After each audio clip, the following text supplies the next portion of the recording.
अल्हम्दुलिल्लाहि वकफ़ा वसलामुन अला इबादिहिल्लज़ीना इस्तफ़ा अम्मा बाद। मुअज़्ज़ज़ सामईन व नाज़रीन, आज की वीडियो में हम आपकी खिदमत में ये अर्ज़ करेंगे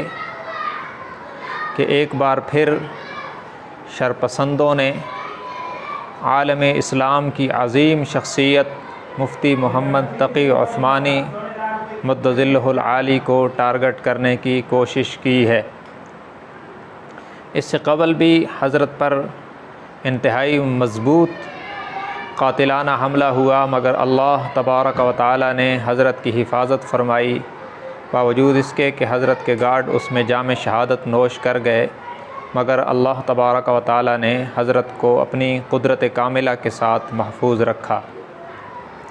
आज भी उसी तरह की एक मज़मूम कोशिश की गई और नया अंदाज़ इख्तियार किया गया। शायद ये वही अनासिर इसमें भी कार फरमा हैं जिन्होंने मौलाना समीउल हक़ शहीद रहमहुल्लाह को शहीद किया था।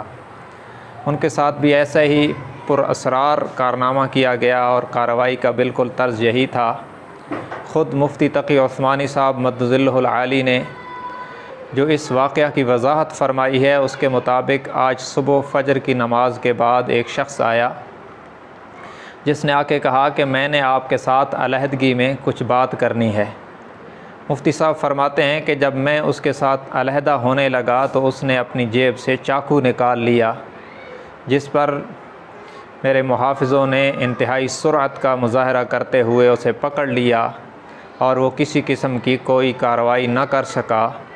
और इस शख्स को फिर मुतल्लिका इदारों के हवाले कर दिया गया।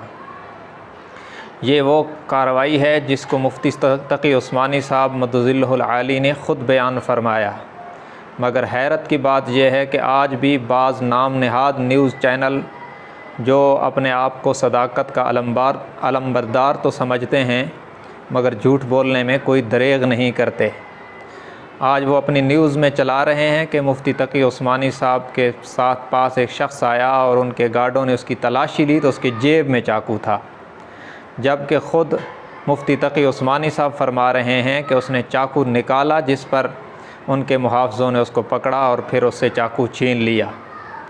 लेकिन ये नाम नहाद न्यूज़ चैनल जो शायद किसी और के इशारों पर चलते हैं, ये उस कातिल को बचाने के लिए खामखा गलत ख़बरें चला रहे हैं। हमारा तमाम ज़िम्मेदारान इदारों से मुतालबा है कि इस वाक़या की सही तफ्तीश करके इस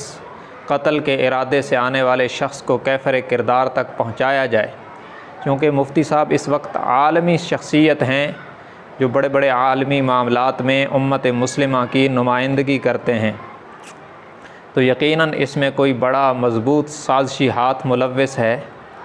और इस इम्कान को भी बिल्कुल नज़रअंदाज नहीं किया जा सकता कि मुफ्ती साहब पर कातिलाना हमले में शायद वो अनासिर भी मुलव्वस हो सकते हैं जो इन दिनों में मुफ्ती साहब की किरदार कुशी में और मुफ्ती साहब के ख़िलाफ़ ज़ुबान दराज़ी में पेश हैं, जिन्होंने मुफ्ती साहब की बाज़ तकारीर को बहाना बनाकर उन पर तंज़िया जुमले कसे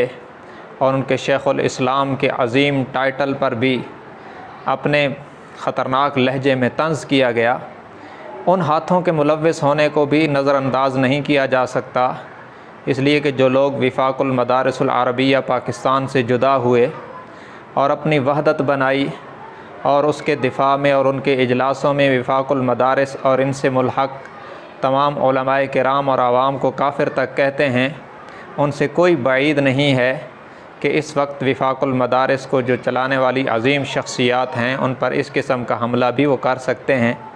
ज़ाहिर है कि जो इन्हें मुसलमान मानने को तैयार नहीं हैं तो उनके कत्ल को भी मुबाह समझना उनसे कोई बाईद नहीं है। इसलिए हमारे जो ज़िम्मेदारान हैं और हमारे जो इस किस्म के इदारे हैं, पुलिस का इदारा है या खुफिया इदारे हैं, उनको चाहिए कि इस पे पूरी तफ्तीश करके इस मुजरिम के पीछे जो बैकग्राउंड है उसको भी बेनकाब किया जाए और मुफ्ती तक़ी उस्मानी साहब और दीगर मुक़्तदर उलमाए किराम की हिफाजत में हुकूमत को कोई कसर नहीं छोड़नी चाहिए। हज़रत मुफ्ती साहब को हमारे वज़ीर दाखिला का फ़ोन गया, खुश आइंद है, लेकिन इससे आगे भी कार्रवाई होनी चाहिए। पहले भी मुफ्ती साहब पर हमला हुआ और आज तक कातिल का पता नहीं, और आज भी जसारत की गई, तो ये कातिल बेनकाब न होंगे तो फिर सवालिया निशान हुकूमत पर भी उठते रहेंगे। अल्लाह तबारक व तआला हज़रत मुफ्ती साहब और दीगर उलमाए किराम की पूरी तरह हिफाजत फ़रमाए। व आखिरु दावाना अनिल हम्दुलिल्लाहि रब्बिल आलमीन।